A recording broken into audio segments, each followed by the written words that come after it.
A very good afternoon, Chancellor, Vice-Chancellor, families, friends, and of course, fellow graduates. Congratulations. Today marks a significant milestone in our lives, and I'm filled with profound gratitude and pride to be your valedictorian. Our accomplishments are not solely a testament to our individual efforts, but rather also a reflection of the continuous support of our loved ones. So on behalf of my fellow graduates, I express a genuine thank you to our families, friends, and partners who have all made today possible. I extend special gratitude to our faculty members as well. You've challenged us to think critically, inspired our intellectual curiosity, and provided us with the tools to navigate our fields. Your dedication has not gone unnoticed.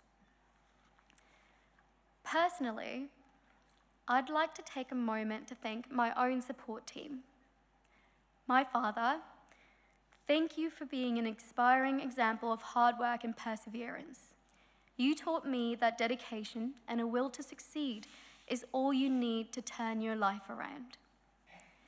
My mother, thank you for your unwavering care and love, and for looking after me from afar when I forgot to look after myself.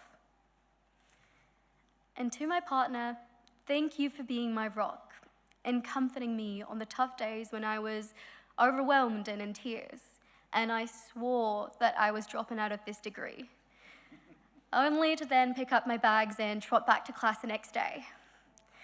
This may or may not have happened a couple times.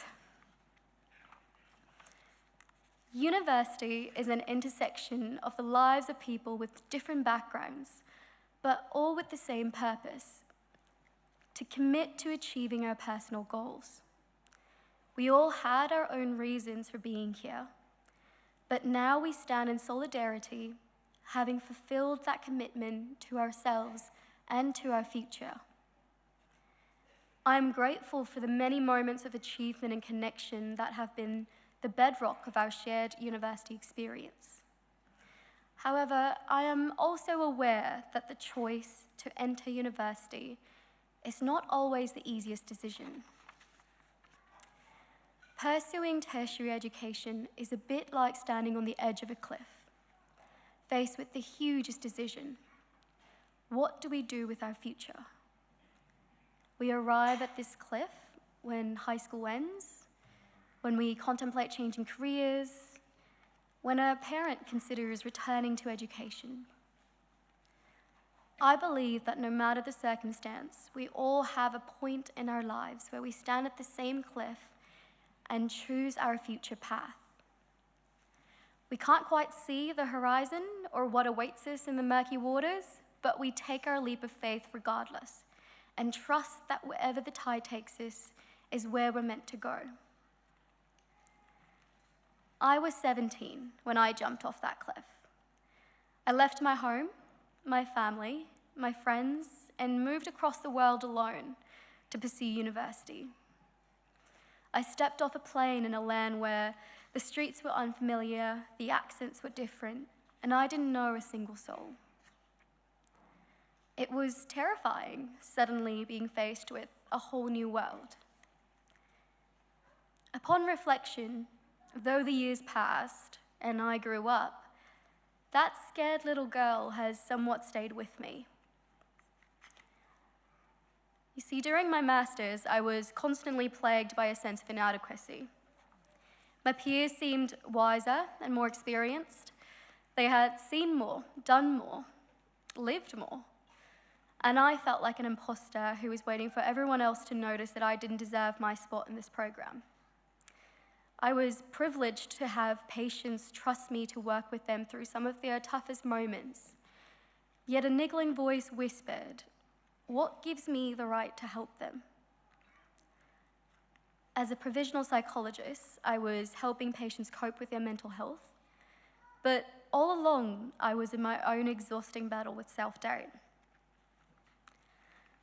I wish I could tell you that one day that part of me magically disappeared, but it didn't. What did happen was I grew around it. I slowly recognized my own worth and capabilities. I found strength in the smiles and thank yous that my patients gifted me as we parted ways. The self-doubt and fears that were once immobilizing became stepping stones towards growth and understanding myself better. I know we all entered university to equip ourselves with the knowledge of the arts or the sciences. But I believe that this journey has also armed us with something far more valuable: knowing ourselves. And as we stand on the precipice of yet another new chapter in our lives, let us carry forward those lessons we've learned. I've heard that you're never too old to set a new goal or dream a new dream. But I'd also like to add that you're never too young either. Your dreams are not too big. You are not too young or too inexperienced for that role, that career path, or that master's or a PhD. You are never too young to chase your passion or start an empire. Today, we are yet again standing at another cliff, a new cliff, one where the horizon is a little clearer, but there is still much left of the future unknown. And as you take another leap into this next chapter of your lives, remember that you are never too old or too young, and you should never doubt your capacity to triumph. In Adlai Stevenson's words, when you leave here, don't forget why you came. Thank you.